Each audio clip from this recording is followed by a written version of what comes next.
K 콘텐츠가 전 세계적으로 활발하게 소비되고 있습니다.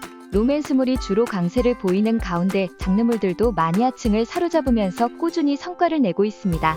심지어 한국에서 저조한 성적을 거둔 드라마들이 해외에서 큰 사랑을 받기도 하는데요. 그 이유는 무엇일까요? 문화체육관광부 2023 해외 한류 실태 조사 발표에 따르면 K 콘텐츠는 각기 다른 이유로 지역별 인기를 끌고 있었습니다.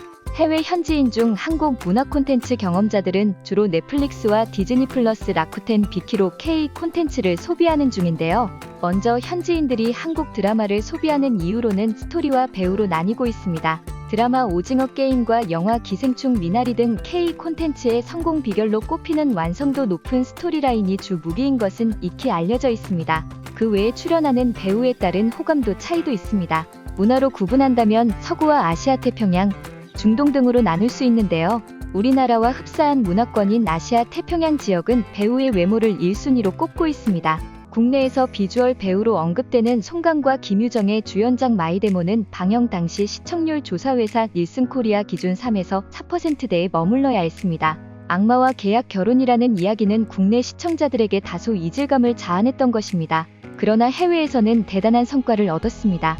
공개 직후 넷플릭스 글로벌 탑10 TV 부문 비영업권 차트에서 2위를 기록했으며 5주 연속 주간 탑10에 이름을 올렸습니다. 스위트홈의 흥행 주역인 송강과 구름이 그린 달빛 홍천기로 해외 팬들에게 익숙한 김유정의 존재감이 해외 시청자들의 선택을 받은 것으로 추측되고 있습니다. 조인성, 한효주, 류승룡 등 다수의 명배우들이 나선 디즈니 플러스 무빙은 일본, 홍콩, 대만, 동남아 등 아시아 태평양 아태 국가에서 공개 첫 주 최다 시청시간 1위를 달성했습니다. 아시아권과 달리 아메리카는 스토리와 영상미, 또 한국 문화를 간접 경험할 수 있다는 점이 K 콘텐츠 소비 요소이며 유럽은 장르에 대한 관심이 높은 편입니다. 소용없어 거짓말은 라쿠텐 비키 플랫폼 방송 당시 유럽, 미주, 오세아니아 등 총 141개국에서 가장 많은 이용자가 시청한 작품 1위를 기록했습니다.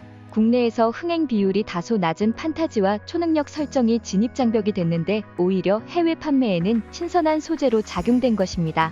또 다른 예시로 차은우는 K-팝 스타로 이미 큰 규모의 해외 팬덤을 갖고 있는데요. 이에 힘입어 주연작 오늘도 사랑스럽게는 미주와 유럽을 비롯해 중동, 오세아니아, 인도 등 전 세계 190여 개국에 서비스되는 OTT 라쿠텐 비키에서 93개국 1위를 달성했습니다. 또 마당이 있는 집 넘버스는 미국, 캐나다, 호주, 뉴질랜드, 영국, 프랑스 등 50개국에서 시청 순위 상위권에 안착하면서 한국 장르물의 강세를 입증했습니다. 국내 시청자들은 김태희와 임지연 등 주역들의 만남에 집중했으나 해외 시청자들은 장르적인 요소에 더욱 매력을 느꼈습니다. 같은 선상에 있는 완벽한 결혼의 정석은 복수를 소재로 한 이야기로 남미에서 큰 사랑을 받았습니다. 최종회 이후에는 74개국 1위까지 꿰차기도 했습니다.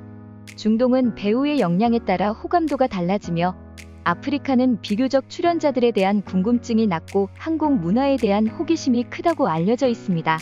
결국 모든 해외의 공통적인 요소는 K-스타의 영향력과 한국 문화의 독특성입니다. 최근 해외 제작사들이 리메이크하는 K-드라마는 장르와 시청률 성적을 가리지 않고 있습니다.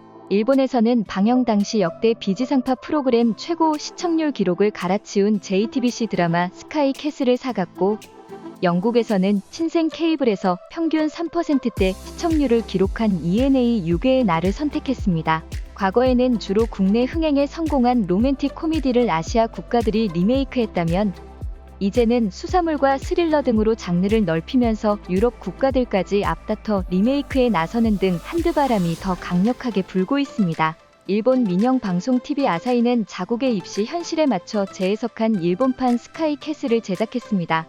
스카이 캐슬은 상류층 학부모들이 자녀를 좋은 대학에 보내려고 치열하게 경쟁하는 현실을 풍자한 드라마로 국내 방영 당시 최고 시청률 23.8%를 기록하며 큰 인기를 끌었습니다.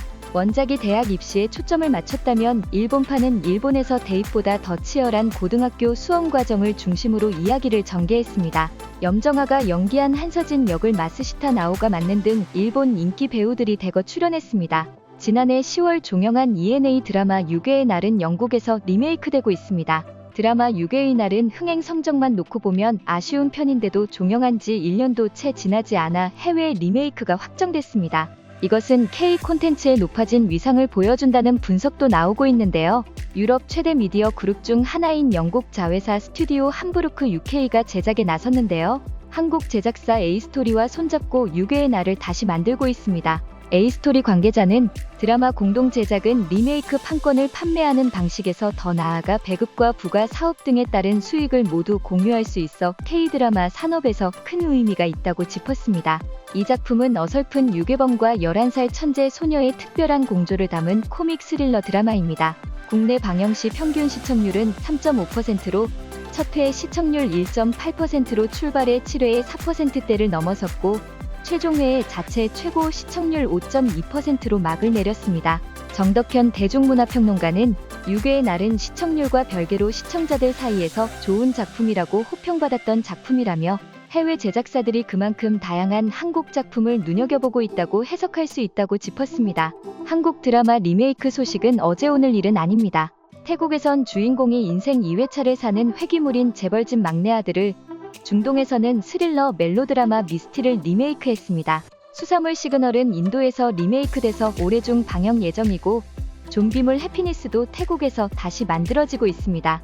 국내 제작사에서 콘텐츠 글로벌 유통을 담당하는 한 관계자는 로맨스물뿐만 아니라 다양한 장르의 콘텐츠 지적재산이 수출되고 있다는 것은 한국 콘텐츠의 우수성을 인정받고 있다는 증거라고 분석했습니다.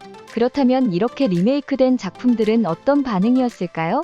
필리핀에서 리메이크한 TVN 드라마 김비서가 왜 그럴까는 동남아시아 최대 온라인 동영상 서비스 플랫폼 뷰에서 공개 직후부터 3주 연속 주간 차트에서 1위를 기록했습니다.